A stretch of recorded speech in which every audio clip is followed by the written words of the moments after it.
Assalamualaikum warahmatullahi wabarakatuh.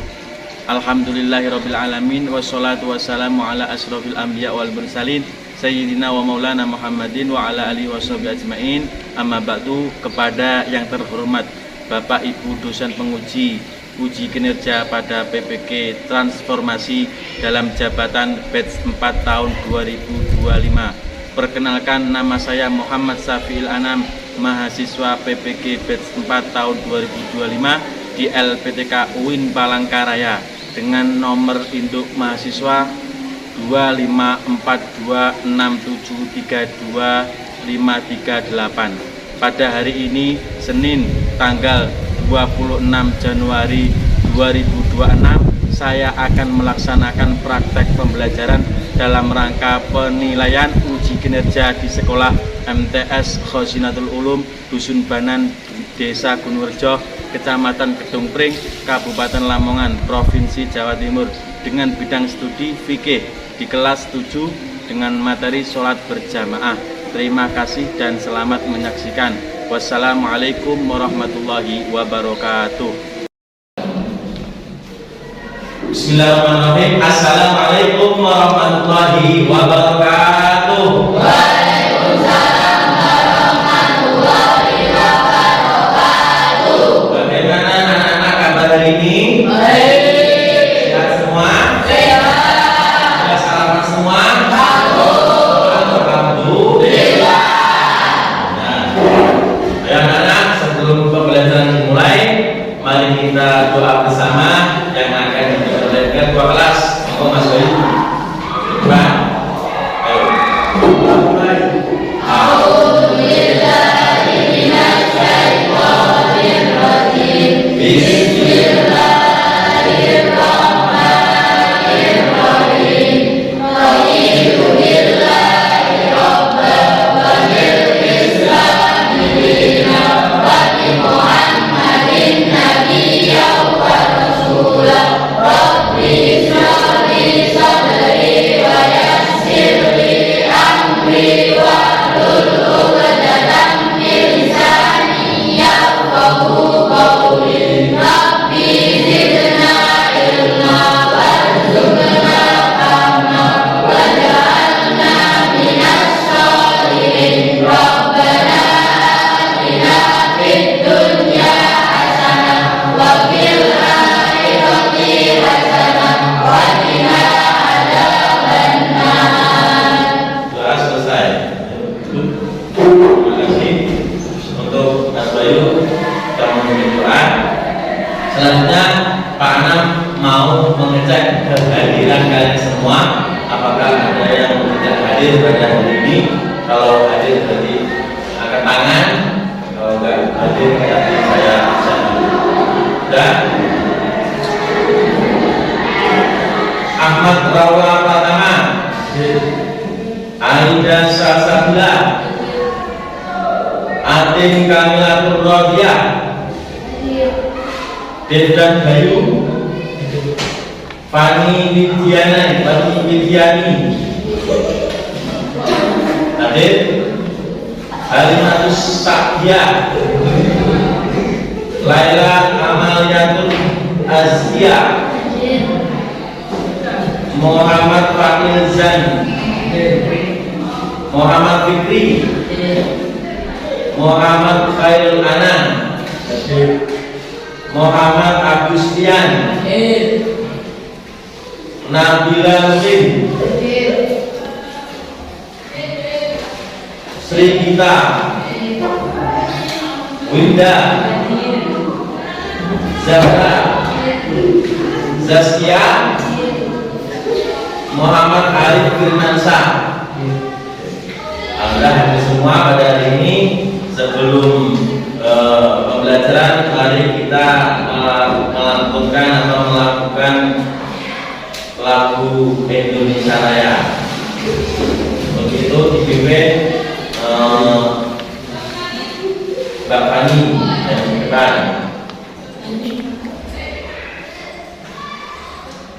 Ayo Mbak Fani langsung.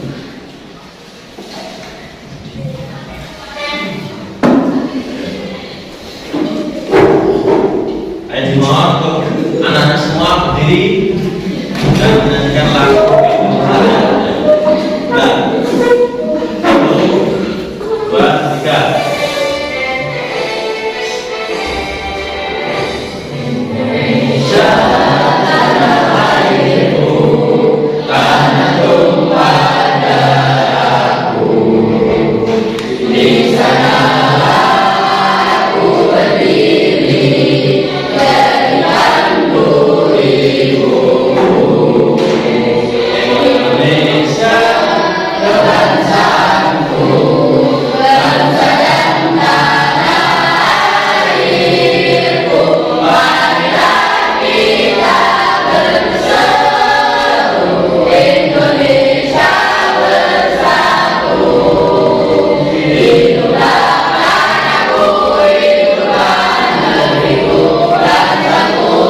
kasih untuk teman-teman adik semua. Mari kita kembali.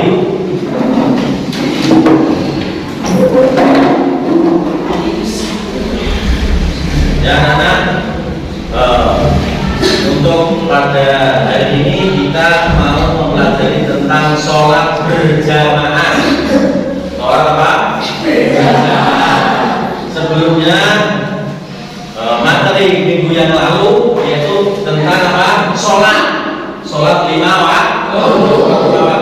Sebelumnya kita harus mengetahui apa fadilah dan keutamaan sholat berjamaah. Itu tema pada hari ini.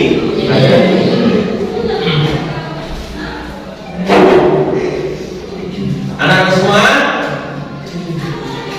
pada hari ini sebelum pembelajaran kita melakukan ice breaking. Untuk itu, ayo berdiri semua. Ayo. Kita melakukan ice breaking. Tepuk P5 ya. Apa semua? 1, 2, 3. Tepuk P5.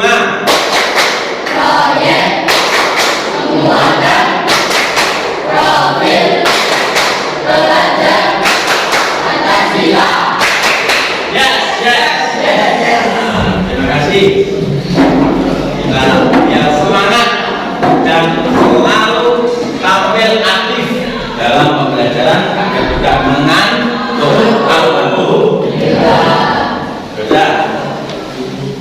Hari ini langsung ke materi.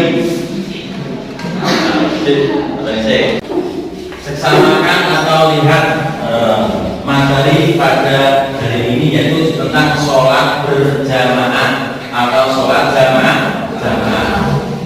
Sholat jamaah, pengertian dari sholat jamaah itu yaitu sholat yang dilaksanakan oleh 2 orang atau lebih secara bersama-sama dengan 1 orang sebagai imam dan lainnya sebagai makmum. Itu namanya apa? Jamaah. Itu minimal berapa orang? 2 orang. Nah sekarang hukum sholat berjamaah hukumnya adalah sunnah muakkadah.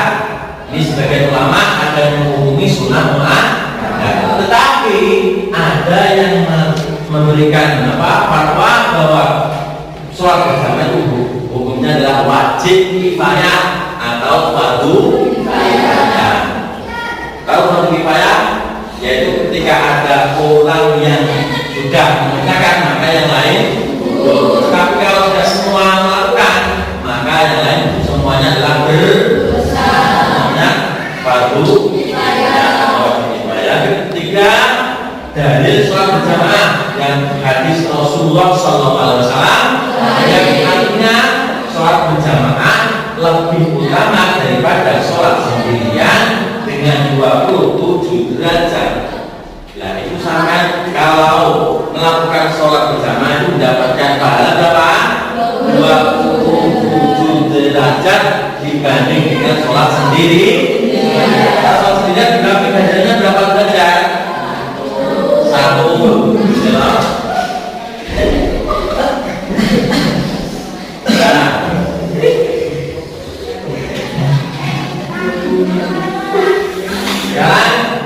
Manfaat sholat berjamaah, ya kan?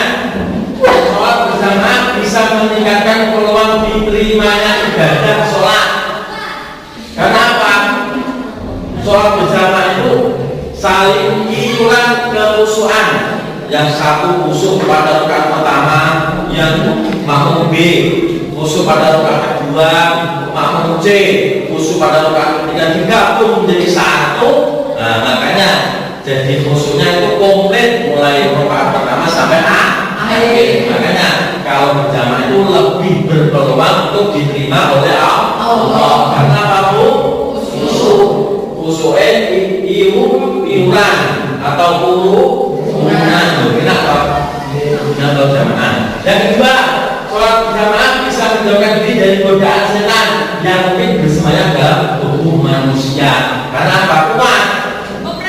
Dengan teman-teman sholat berjamaah itu kuat, hatinya kuat karena harus rapat, diampuni segala dosa. Syarat imam dan makmum. Syarat menjadi imam. Syarat menjadi imam. Imam hendaklah lebih fasih bacanya, dan lebih fasih tajwidnya, terus fasih suaranya, makhrajnya, itu yang lebih diutamakan menjadi imam. Pak saya itu bacanya kurang, lebih pintar bacanya teman saya. Jangan sampai dan menjadi imam lebih utama. Jangan ambisi untuk menjadi imam. Kenapa? Menjadi imam utamanya tidak. Yang ketiga adalah imam hendaklah yang lebih fasih bacanya. Yang kedua, laki-laki boleh menjadi imam untuk laki-laki. Boleh. Perempuan tidak boleh menjadi imam laki-laki. Tidak boleh perempuan menjadi imamnya laki-laki. Kalau laki-laki mengimami perempuan, ya. Kalau perempuan mengimami laki-laki tidak boleh. Meskipun anaknya tidak boleh. Ibu sama anaknya jadi makmum, anak laki-lakinya tidak boleh. Jadi imam ibunya tidak boleh. Yang keempat, orang dewasa boleh menjadi imam untuk anak-anak. Ya, paham ya? Yang B, syarat menjadi makmum.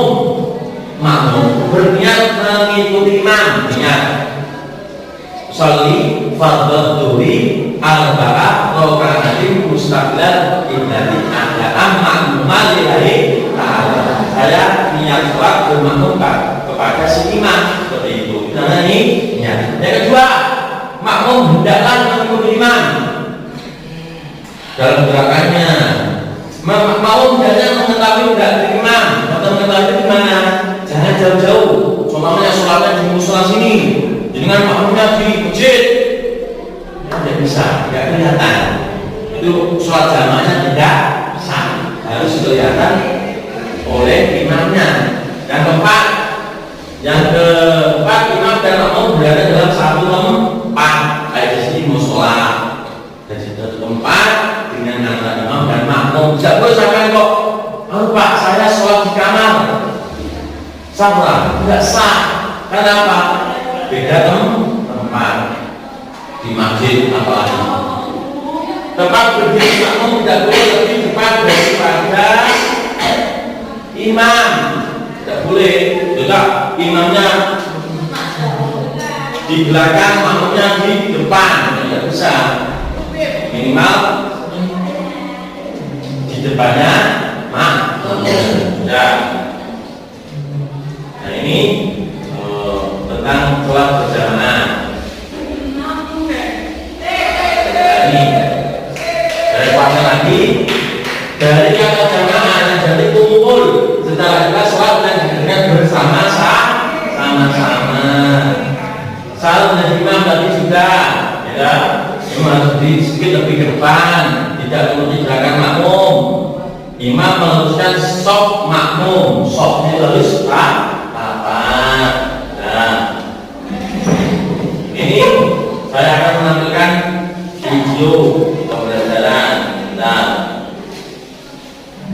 sambil diamati ya. Nah.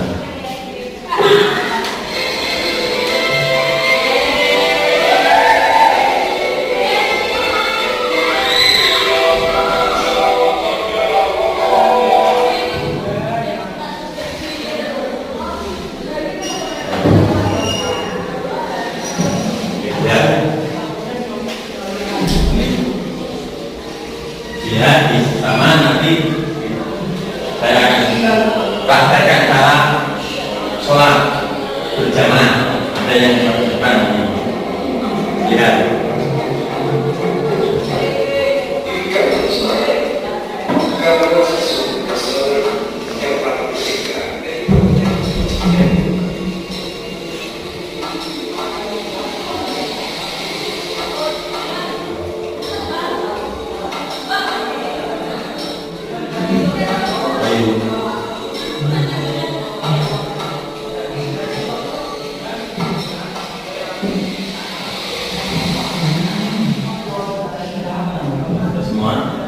Lihat, tuntunan dari cara sholat berjamaah. Ini cara menempati saf dan cara berjamaah yang tepat. Sebelum memulai sholat berjamaah, imam hendaknya menunjukkan makmum agar merapatkan barisannya. Jangan sampai ada sholat di antara makmum. Barisan terbilang rapat jika dengan makmum saling dempet satu sama lain. Dalam bacaan sholat seperti takbir dan lain sebagainya, makmum melakukan semuanya sekiranya didengar oleh dirinya sendiri. Begitu juga dalam melakukan gerakan sholat, makmum tidak boleh bersamaan mendahului atau terlambat satu rukun dari gerakan imam. Yang lain di setiap gerakan seperti takbir, tidak sujud dan duduk, makmum menunggu sampai imam sempurna melakukan gerakannya. Setelah takbir, imam dan makmum sama-sama membaca Al-Fatihah. Di saat imam membaca surah Al-Fatihah, makmum tidak gerakan imam. Ketika imam selesai membaca surah Al-Fatihah, makmum sudah membaca lagi. Bacaan demi makmum dia tidak bersama-sama imam. Untuk itu, Saya akan minta tolong untuk membacakan posisi formasi saf jamaah. Coba mempraktekkan formasi saf sholat berjamaah. Ini untuk maju ke depan. Saya minta ini ya Pak. Ya maju ini.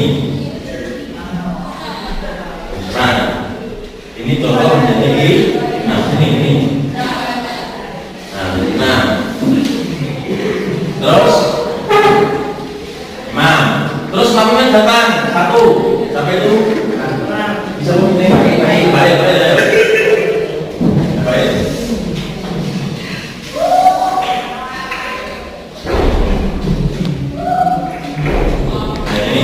Nah ini adalah formasi sini ada kamera. Nah ini menjadi imam. Jadi makmumnya kalau satu di sini, ya lah. Ini makmum satu, imam satu, makmum satu. Imam depan. Ini cara sholat berjamaah. Jangan ke belakang sini, jangan. Kalau makmumnya satu tok, tapi harus ke depan. Ini satu tuh, ini depan ya. Kalau dua, maju sampai kanan.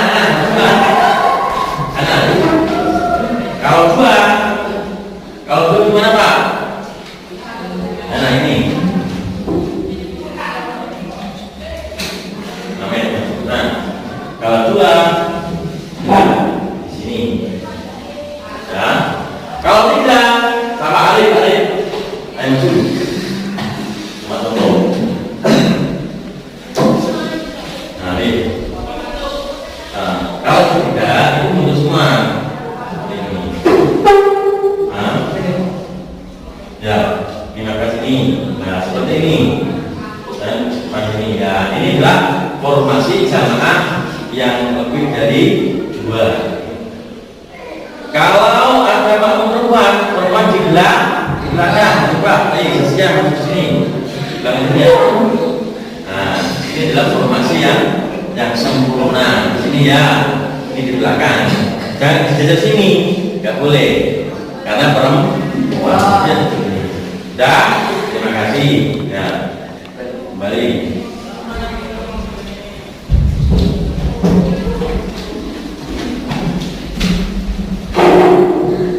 Dari video ini mungkin ada pertanyaan? Tidak ada. Coba saya tanya. Kalau imamnya satu laki-laki, apakah boleh mengimami makmum perempuan tiga? Boleh. Kalau imamnya perempuan, apakah boleh mengimami makmum laki-laki? Boleh. Harus menjadi imam adalah laki-laki.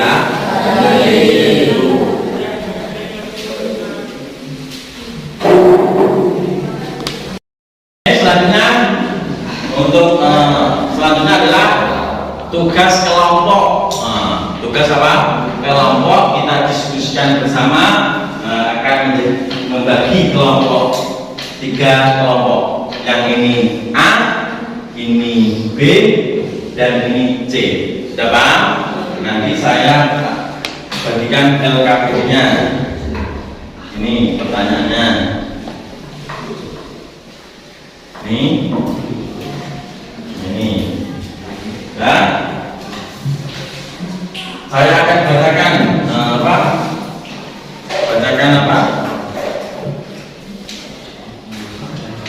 aturan-aturannya, petunjuk pengerjaan. Bacalah kasus yang diberikan dengan seksama, dengan penuh perasaan, hadirkan empati pada situasi tersebut. Ini. 2. Diskusikan bersama teman kelompokmu dengan cara yang satu, gotong royong. Diskusikan. Yang keempat, yang ketiga, tuliskan hasil analisis kalian pada kolom yang tersedia. Ditulis, nanti ada presentasi. Siapkan diri untuk mempraktekkan atau mendemonstrasikan solusinya di depan kelas. Jadi pada depan nanti, setelah dengan semua, kalian semua menjawab pertanyaan dari Pak Anam. Nah ini bagi lembar kerjanya. Ini,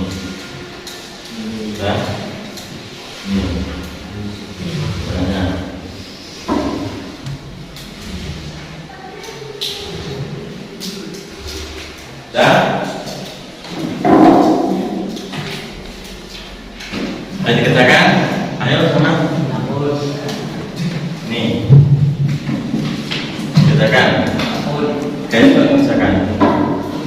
Ayo. Kerjakan ini, kerjakan. Ayo nih. Ya, pertanyaan nomor 1 yang kelompok A. Yang kelompok A, mengapa dalam sholat jamaah makmum tidak boleh mendahului gerakan imam? Jelaskan akibatnya. Jika hal tersebut dilakukan, nah ini dijawab. Yang pertanyaan pertanyaannya diskusikan secara lisan dalam kelompok tentang keutamaan sholat berjamaah. Ya. Nanti sampai tulis, nanti sampai presentasi ke depan dari sini. Ini lagi jelaskan akibatnya apa ya terjadi kalau kamu mendahului imam dalam gerakan imamnya belum rukuk, kamu sudah rukuk. Ini yang praktek kelompok B. Kelompok B, pertanyaannya, bersama kelompokmu praktekkan cara menyusun sholat jamaah yang benar. Jelaskan aturan yang kamu terapkan saat melakukan sholat tersebut. Presentase hasil diskusi sampai semua. Untuk itu maju ke depan kelompok A. Di depan kelompok A. Di sini. Tulis sini.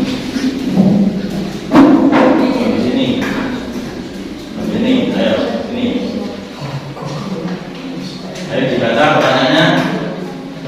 Apa ini? Ya, yang keras.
Dengan kita jika makmum mendahului imam akan dimulakan oleh beraktif. Jika makmum mendahului imam, satu sholat dengan imam atau salat, dua sholat dalam sholat berjamaah, tiga meninggalkan diri imam sunnah. Ya, sudah semua. Tepuk tangan untuk kelompok A.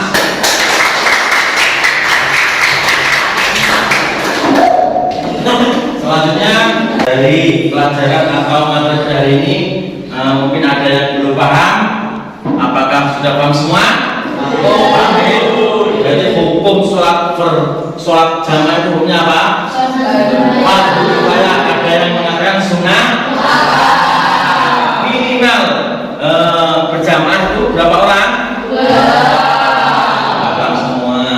Yaitu setelah ini mau memberikan asesmen atau penilaian. Nih, udah bagi nanti dikerjakan. Semua ya, dikerjakan. Itu adalah evaluasi agar sampean lebih matang dalam apa? Dalam apa itu? Pembelajaran.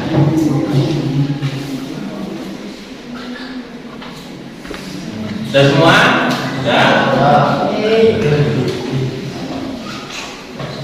Nah ini sudah semua? Oh, sudah. Semua?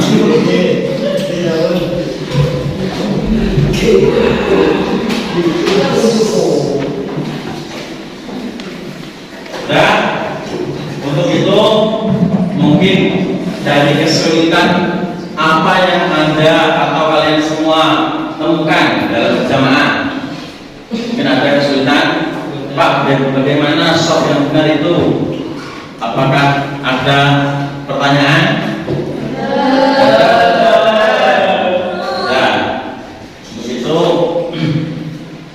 materi hari ini sudah selesai.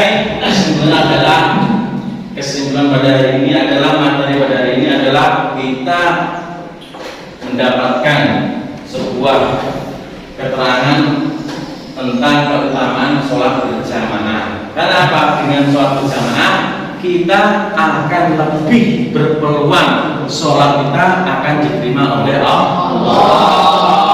Secara sosial kita bisa bertemu dengan orang-orang, bisa bersilaturahmi, saling gotong royong, saling membantu karena apa?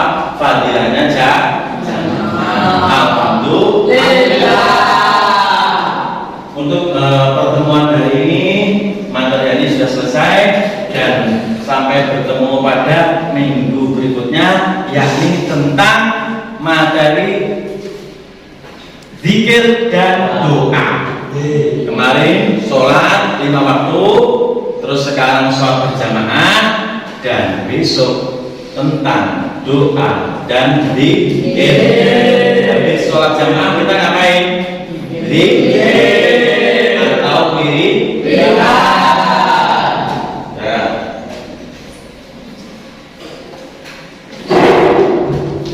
Untuk itu penutupan berdoa yang akan dipimpin oleh Mas Bayu. Maju depan. Ayo berdoa, mulai.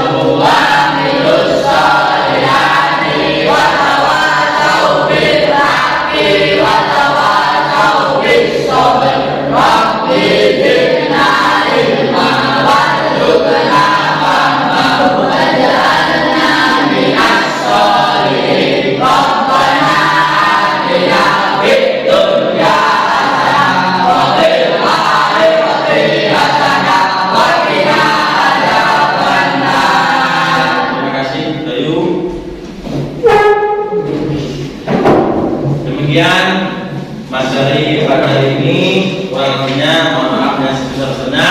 Semoga apa yang Bapak sampaikan kepada kalian semua memberikan manfaat barokah di dunia wal akhirah.